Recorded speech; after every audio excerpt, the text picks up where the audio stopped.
You produce that? Yeah, me and my engineer. This did whole that. album, we produced the whole album from start to end. One of them J. Cole niggas, man. Niggas be on it, man. That was fine. He produced the shit, directed the videos, edited the videos. Yeah, Like, he does all of really hands-on on everything. Pause. Bro. Like, Pause. Super pause. Super pause. Yeah, man. Real pause. Oh, Christ. That's right. He on point. Yes, he played. He played the game. We playing all day now. We playing all day. Like Jesus. But a lot of the tracks, it's not like revolving around like topics. I feel like it's like you're living in your revenge. Mm-hmm.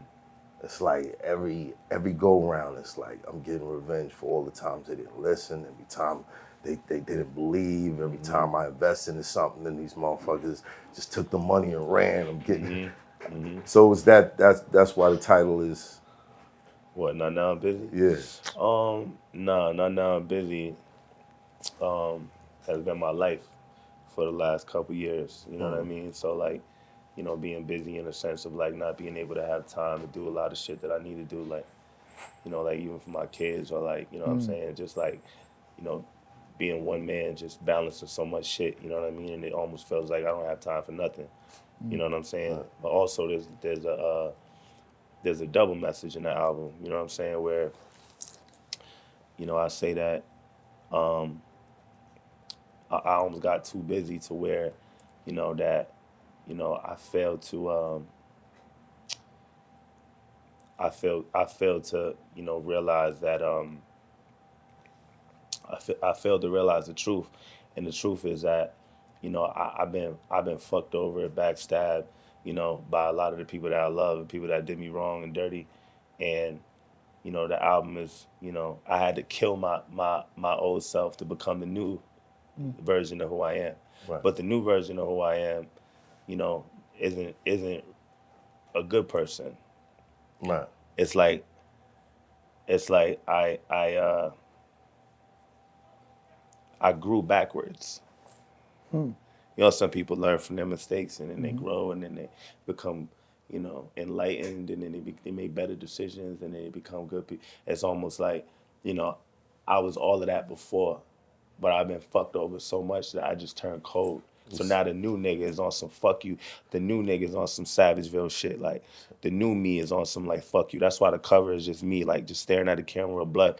And the blood is a representation of the old me that I killed. Like, I literally killed my old self. And that the old self was a nigga you could take advantage of, the nigga who you could do dirty, the nigga who, you know, would give you chances and nigga, all of that. So it's like the new nigga that I am is like on some fuck you shit.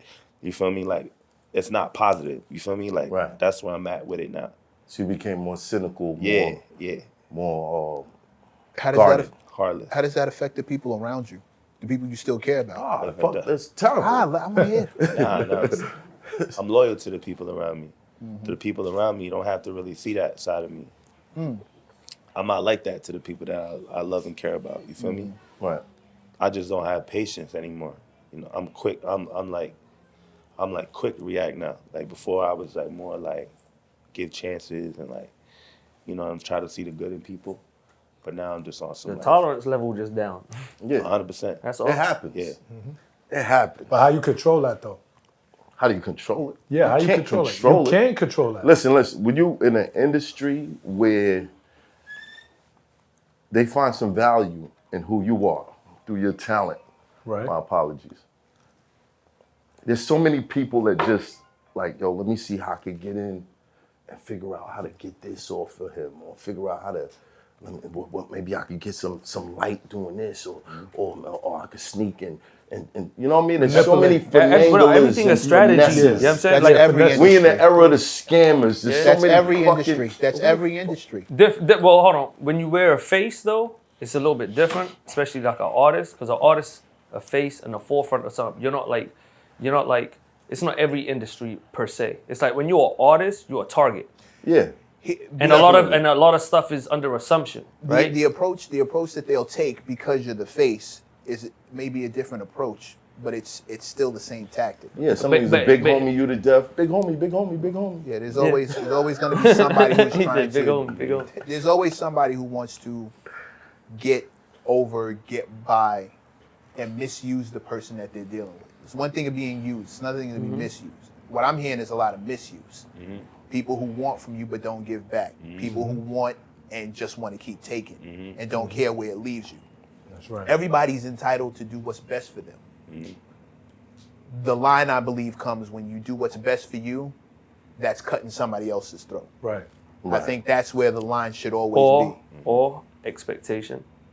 Or someone who feels entitled. Entitled. They don't even have to do entitled that. is They just feel something. entitled. But the entitlement doesn't leave any room open for the other person. If I'm entitled, then I'm doing what's best for me with no concern and no Of course, regard for you. absolutely. That's Yeah. what Broski was all about. That's what Rosie was about. You know, Broski That was record- Broski was all about. That was a very personal record, to me, right? And That's it's that's on the album. personal. Yeah.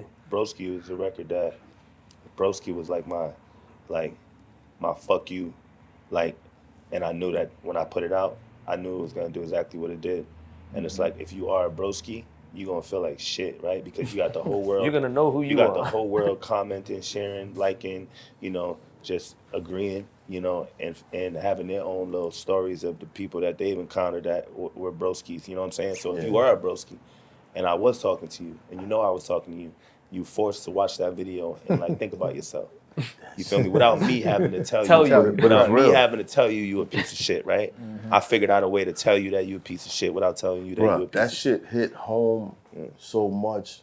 I got homies that I done put my freedom on the line for plenty of times, that seen where I made it, and they came back around, and you know, you have survivor's remorse in the beginning when you have success, and you're like, yo, we going over here, man, don't worry. After a while, the entitlement sets in, and after a while, it's like, yo, just give me this, and I'm gonna go. All right, so let's be 50-50 partners. Nah, just give it. And then if you like, yo, bro, I don't like the way this is going, and they start going around, just spreading dirt on your name, and You're a bad guy. you ain't shit, and you don't want to see me win, and and all types of crazy shit. And I'm like, yo, what? Listening to you rap this record, I'm like, yo, this is a fucking sickness. It's like an epidemic out here.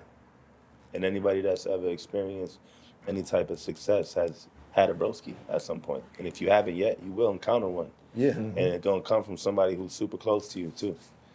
You know? Super close. Super close. That one really hit home. That one really. Not yet, thankfully. Good. Not yet. Yeah, not yet. Thankfully. The crazy thing is though, is like, as he got more successful, or that's where you start seeing it, because now everybody look at it like, what am I in this situation for, right? So a lot of people don't know how to deal with that, you know. So the entitlement kick in, then you got the trying to appease and keep everybody happy, right? So in the process of trying to keep everybody happy, someone's, you know, you're giving your hand, they're taking your arm, you know what I mean? Every time, Right. you know.